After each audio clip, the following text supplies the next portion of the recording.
somebody needs to bring a microphone to whoever it is. I've got one. Yes, ma'am. Oh. Where are you? I'm here. Down Good. here? Where is down here? Down here to your left? Ah. Okay. Okay, great. Thank you. Separate from all of the external challenges that we know are going to face Obama and the ones that we don't even know about yet that are going to face him, from a character perspective, what do you see as his potential Achilles heel? His potential for? His Achilles heel, or I mean, you know, you're saying he's got such great potential as a leader, and I agree with you, but he is human. That's an easy question to answer, even I think if you asked him. I think what he might say, and what I think is true, is that he's an intellectual. He reasons and loves the fact that his mind is his favorite playground, I think. I think he is a man who takes thoughts and really works on them until he gets to a consensus in his own mind of what the right thing to do is. And there are things in the course of a presidency which require very quick answers and very quick responses. And I think that he would be the first to say that that will be a problem for him, because he wants to make sure that he gets it right. He understands more, I think, than any of us could possibly imagine what a watershed presidency his will be, one way or the other.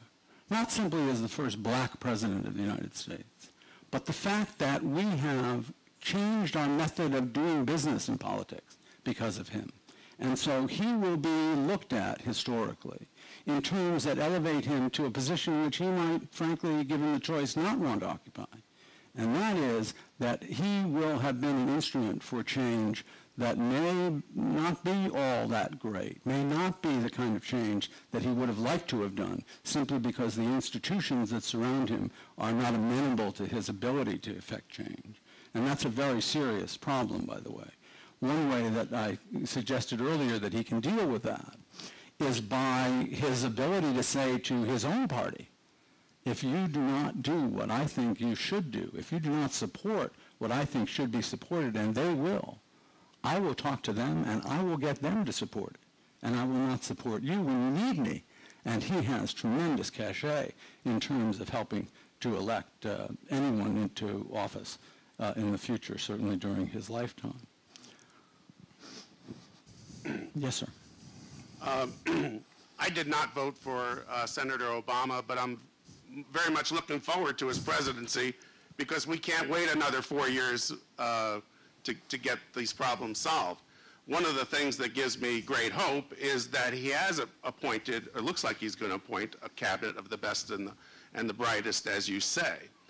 The last teaser on CNN before I came down here was, you know, as he's going to start to roll this out, that the liberals, the more liberal base of the party, which he relied on a lot for financing, is not very happy about these best and the brightest.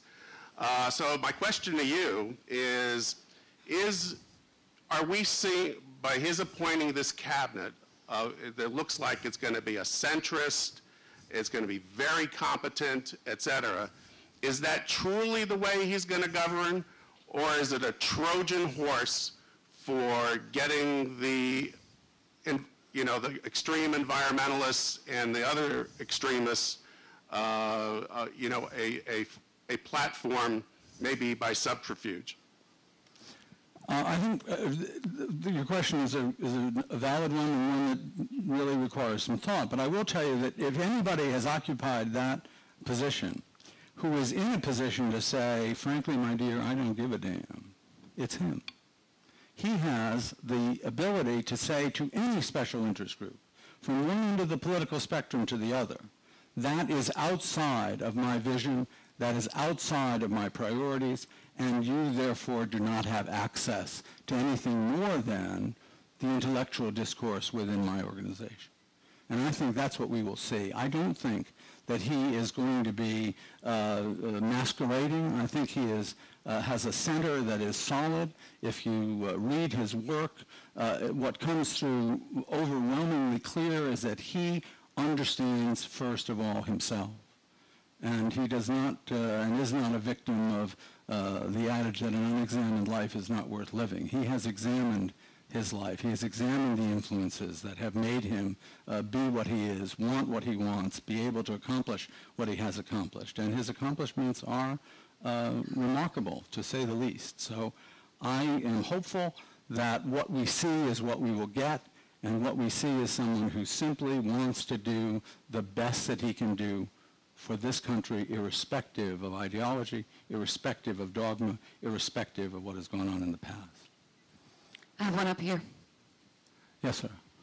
Sir Thomas Friedman had what I thought was a marvelous column. Has he been knighted? No. No, but last week he argued the premise in the article was that for a Secretary of State to be effective, the President must have his back. And he cited Colin Powell by contrast as being one who was out there and was being continually undercut. Yeah.